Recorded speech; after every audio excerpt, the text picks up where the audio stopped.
एक दिन की बात है जब रामू शहर से मुर्गी के अंडे बेचकर लौट रहा था। हालांकि उसका गांव थोड़ा दूर था, इसलिए उसे लौटते हुए शाम हो गई थी। लेकिन डरने की कोई बात नहीं थी। लेकिन जब वो रास्ते में होता है तो उसकी नजर किसी पर पड़ती है और फिर रामू थोड़ी देर रुककर देखता है। क्यों ना इसके अंदर देखा जाए, शायद मुझ जैसे गधे के हाथ में किसी का खजाना लग जाए।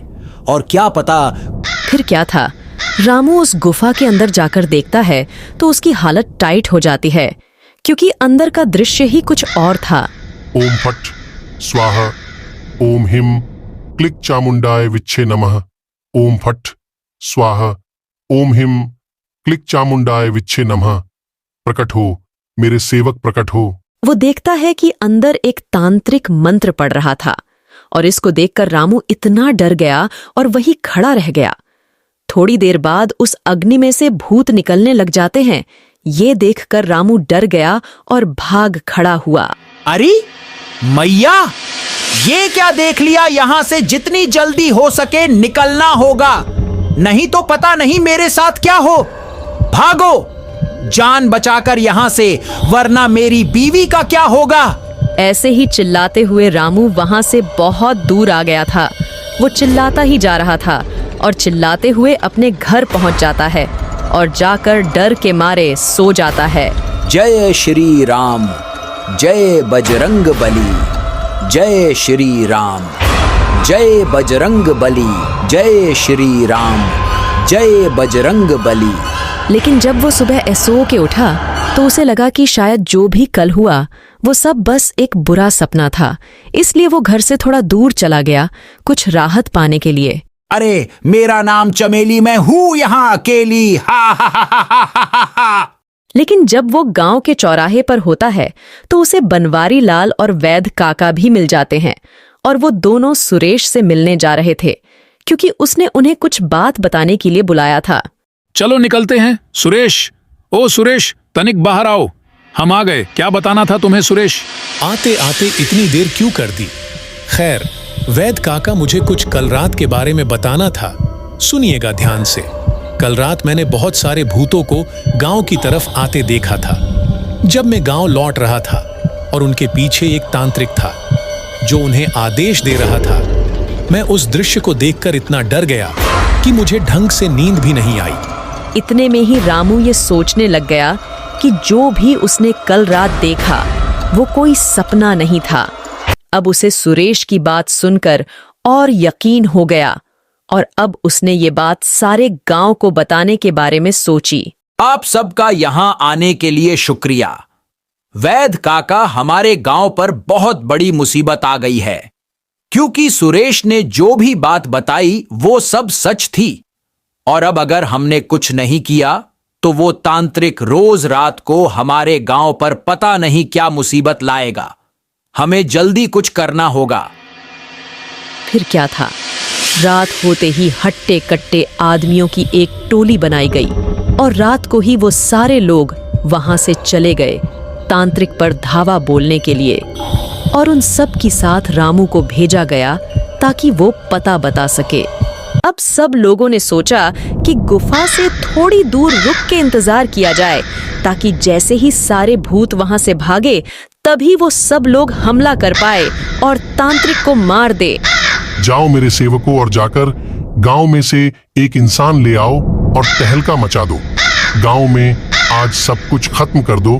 फिर वहां से सारे भूत गांव की तरफ बढ़ते हैं और एक ही सोच में जाते हैं कि गांव तबाह करना है।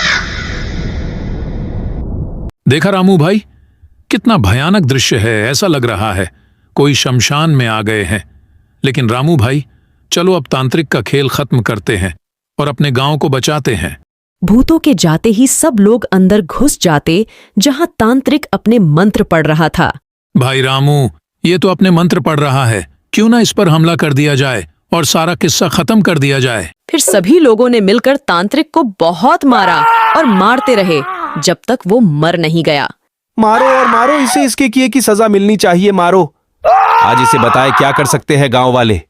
फिर वो सभी लोग तांत्रिक को मारकर अपने साथ ले आते हैं और उसको एक पेड़ से बांध देते हैं। चलो भाइयों, इसकी तो यही सजा है अब इसे यही सड़ने के लिए छोड़ देते हैं। और इसके भूतों ने भी आतंक मचाना बंद कर दिया है। लगता है इसके मरने से ही गायब हो गए। फिर सभी लोग चौराहे पर पहुंचकर बात करने लग जाते हैं और थोड़ी ही देर बाद अपने अपने घर चले जाते हैं।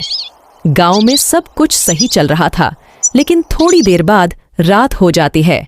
अब रात हो जाती है और फिर जो तांत्रिक मर गया था, अब वो एक भूतिया कंकाल में बदल जाता है और गुस्से से पागल हो रहा होता है। इन लोगों ने मुझे मार तो दिया, लेकिन इन्हें अब इसका पछतावा होगा।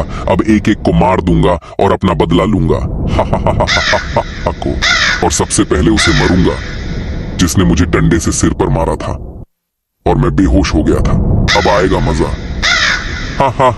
हा। फिर भूत सबसे पहले जाकर महेंद्र के घर पर धावा बोलता है। बाहर आ, अबे ओ बाहर आ, हरामखोर। तुझे क्या लगा तू मुझसे बच जाएगा और मैं तुझे जाने दूंगा? आवाज सुनते ही महेंद्र खिड़की से सब देख लेता है और दूसरे कमरे में जाकर चुप जाता है। डर के मारे उसकी हालत खराब हो रही थी। अरे भाई, ये कहाँ फंस गए? अब हम क्या करे? कछु समझ नहीं आवत है। कोनो तो हमारी मदद खाते रहो। इतने में वो कंकाल भूत ही अंदर चला जाता है और अंदर जाकर जहां महेंद्र छुपा था वहां पहुंचकर उसका गला पकड़कर उसे हवा में उठा देता है। अब बता, कैसे मरना पसंद करेगा? बता, तूने कैसे मुझे मारा था? कैसे या नए तरीके से, या फिर तुझे छोड़ दूं? फिर वो कंकाल भूत महेंद्र को बहुत जोर से जमीन पर पटक देता है और उसे मारकर वहां से भाग जाता है, क्योंकि सुबह होने वाली थी। और सुबह होते ही सब लोगों को महेंद्र की लाश मिलती है और रामू, वैद काका और सुरेश को तांत्रिक की लाश भी नहीं मिलती। तो अब वो सब मिलकर इस समस्या का हल लेने गांव के पुजारी आरशी के पास चले जाते हैं। जैसा तुमने मुझे अभी तक बताया है, तो इस हिसाब से अगर वो एक तांत्रिक है तो उसे मंत्र भी आते होंगे, और हो सकता है उस पर मेरी दी गई चीजें काम न करे। तो तुम एक काम करो, मैं तुम्हें एक भभूत दे देता हूं जो महादेव की है। वो उस पर जरूर काम करेगी, लेकिन आज रात ही करना होगा, और सावधानी से, क्योंकि उसका असर आज रात का ही है। फिर वो सब एक खुले मैदान में इंतजार करते हैं जो कंकाल भूत की गुफा के सामने ही था, और कुछ देर इंतजार करने के बाद वहां पर कंकाल भूत भी आ जाता है। अच्छा हुआ तुम सब एक साथ ही आ गए। आज मेरा बदला भी पूरा हो जाएगा और फिर मैं गांव पर राज भी करूंगा। ते ही आगे खड़े वैद काका अपने हाथों की भभूत जल्दी से कंकाल भूत पर डाल देते हैं और वो तड़प तड़प कर मर जाता है और सब सही हो जाता है। हेलो दोस्तों, आपको हमारी ये हॉरर स्टोरी कैसी लगी कमेंट करके जरूर बताएं, और वीडियो को लाइक और चैनल को सब्सक्राइब करना ना भूले, और शेयर कर सके तो धन्यवाद। और वीडियोस के साथ फिर मिलेंगे, तब तक के लिए चैनल में जाकर और वीडियोस के मजे लीजिए।